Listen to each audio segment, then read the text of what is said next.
Alô, bom dia, você está no canal Professor Belém nesta quarta-feira, dia 12 de janeiro de 2022. Sejam todos bem-vindos. Começou hoje a cúpula entre OTAN e Rússia para a discussão do problema da Ucrânia.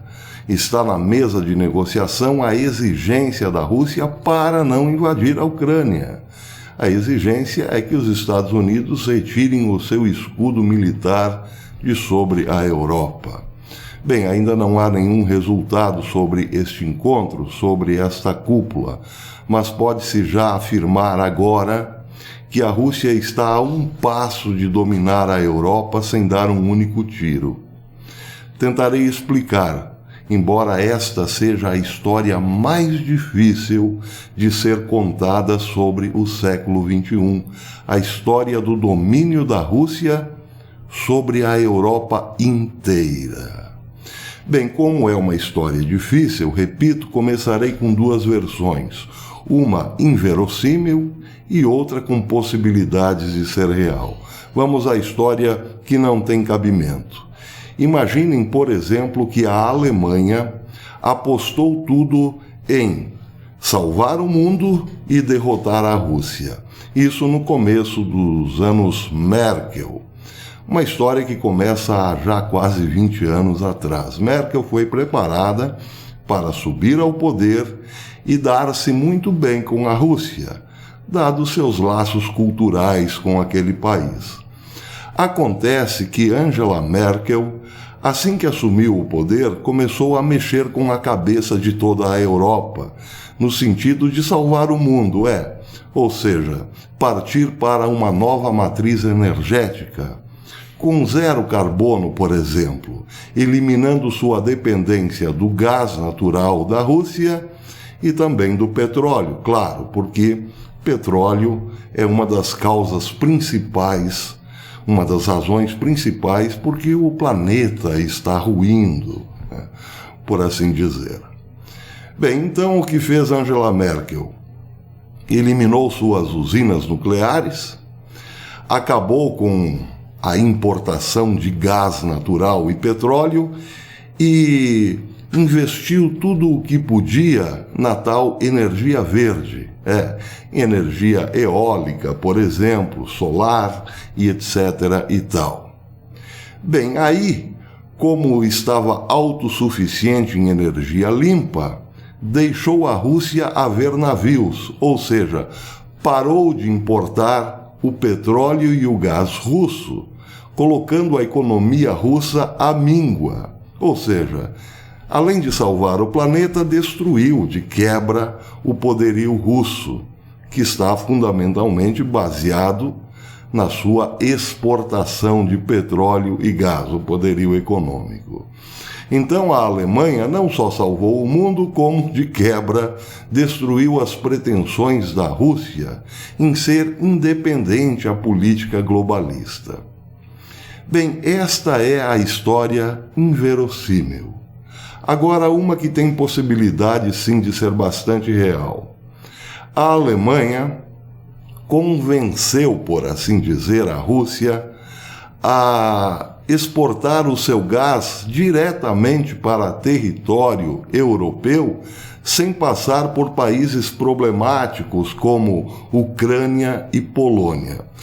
O mapa diz muito bem sobre isso. Isso é real. Vocês estão vendo aqui, eu vou pegar a canetinha e marcar aqui em X a Alemanha. Esta é a Alemanha, a maior economia da Europa e o maior importador do gás russo, principalmente para os gélidos invernos europeus. Bem, e aqui está a Rússia, a gigantesca Rússia. Entre a Alemanha e Rússia existe um paredão de países, como, por exemplo, Ucrânia, Bielorrússia, Lituânia, Estônia, etc. e tal. Como passar o gás da Rússia para a Alemanha sem contar com a ajuda desses países intermediários, como Ucrânia, Bielorrússia ou Lituânia? Só havia um modo, uma maneira: trazer o gás via tubulações marítimas a possibilidade de um segundo gasoduto, o Nord Stream 2, fazendo o mesmo percurso para que o gás chegasse diretamente à Alemanha sem intermediários. Bem, para a Rússia era uma maravilha, porque não precisaria, por exemplo, da intermediação da Ucrânia para que seu gás chegasse na Europa. Poderia vender um gás mais barato e numa quantidade muito maior. Só que aí estava uma armadilha para a Rússia. Bem, já que o gás agora está sendo todo ele tubulado via Stream 1 e Stream 2, seria muito fácil acabar com a economia russa, prejudicando esses mesmos gasodutos, cortando simplesmente o fornecimento desse gás, tornaria a Europa, que já havia se preparado para uma renovação energética, totalmente independente da Rússia. Vladimir Putin certamente sabia que o Nord Stream 1 e 2 eram possíveis armadilhas, mas para ele estava tudo bem. Primeiro porque colocaria uma pressão muito maior sobre a Ucrânia. Esta perderia importância nas relações comerciais bilaterais entre Rússia e Europa. Mas também porque seria um motivo a mais para tornar a Europa dócil à própria Rússia, porque Putin apostou tudo no fato de que a Europa não conseguiria, não nos primeiros 100 anos do século XXI, uma independência das energias ou do petróleo e do gás russo. E ele estava certo, porque a Alemanha errou na dose. Ao eliminar as suas grandes usinas energéticas baseadas, por exemplo, em energia nuclear, e também fortalecer os projetos ambientalistas de energia limpa, não conseguiu e provavelmente não conseguirá ser autossuficiente em energia. Assim, a queda de braços com a Rússia pendeu, claro, para o lado de Vladimir Putin. A Europa, comandada pela Alemanha, quis eliminar a Rússia antes de se tornar autossuficiente em energia limpa. Daí porque o cobertor ficou curto. Agora, ou a Europa se torna dócil à Rússia, obedecendo a todas as suas demandas, ou então simplesmente ficará sem gás e petróleo, ou seja, sem energia, e pode congelar já no próximo inverno, que está chegando. Esse é o problema da Europa, e não sou eu quem está dizendo isso. Existe uma possibilidade real de que a União Europeia sofra uma grande escassez de combustível neste inverno, diz a matéria intitulada A Catástrofe do Nord Stream 2. Os preços recordes da eletricidade são atualmente a norma sem fim à vista. O presidente Vladimir Putin atualmente entende que a União Europeia depende fortemente do gás natural russo, que o gasoduto Nord Stream 1 e agora o Nord Stream 2 fornecerá. Esta linha de 11 bilhões de dólares para a costa alemã, abrangendo 764 milhas sob o Mar Báltico, dobrará a capacidade do gás natural russo e será usada como um ponto de alavanca geopolítica contra Ucrânia, Polônia, OTAN, União Europeia, mas também contra a própria Alemanha, que arquitetou a derrocada da Rússia e de Vladimir Putin.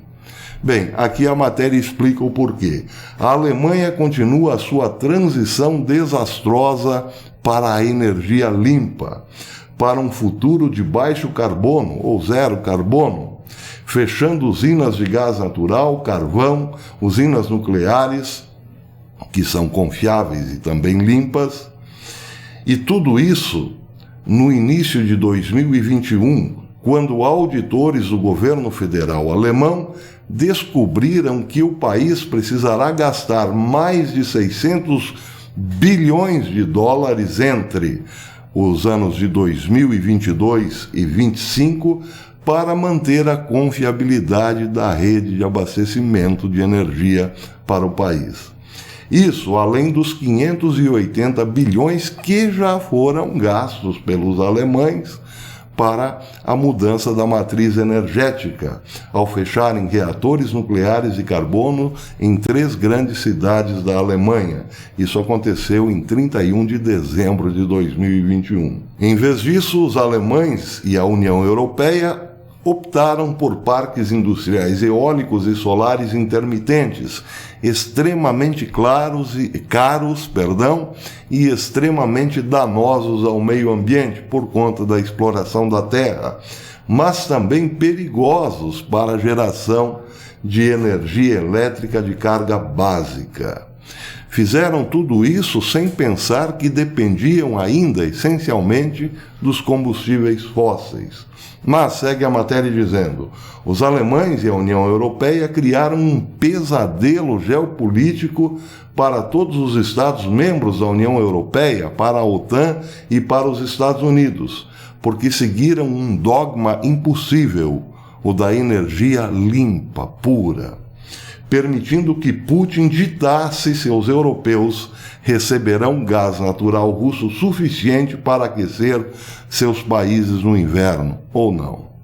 Bem, só por isso já podemos entender o quanto é inverossímil mesmo a primeira história. A primeira história não será a história contada no futuro. A Europa tentou dar um golpe político e econômico na Rússia.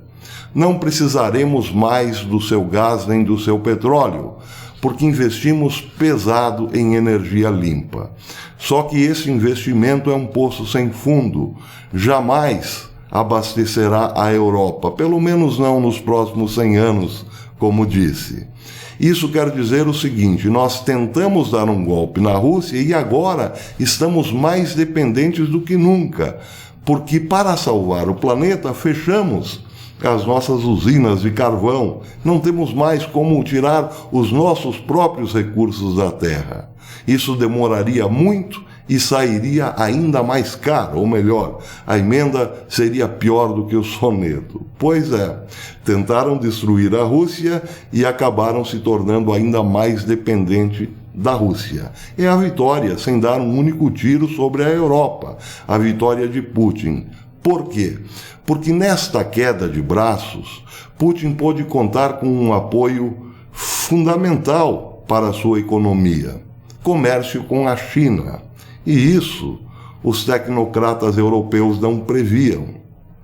Previam que sim, uma vez ameaçando a Rússia de que a Europa não compraria mais o seu gás, a Rússia ficaria de joelhos, implorando para que a Europa continuasse comprando o seu gás, ainda que a Rússia tivesse que fazer concessões a países como Ucrânia, Polônia, etc. e tal. Só que não, o tiro saiu pela culatra. Putin disse: bem, não querem o nosso gás? Tudo bem. Virem-se aí com esta maravilhosa energia limpa, na qual vocês já gastaram os tubos. Pois é, a Europa construiu uma usina gigantesca para acender um palito de fósforo. E nessa, todo mundo morreu de frio, não é mesmo?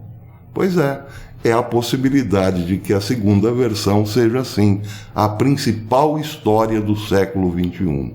Não sabemos o resultado da cúpula, como disse no começo, mas uma coisa é certa: esta guerra a Rússia já venceu.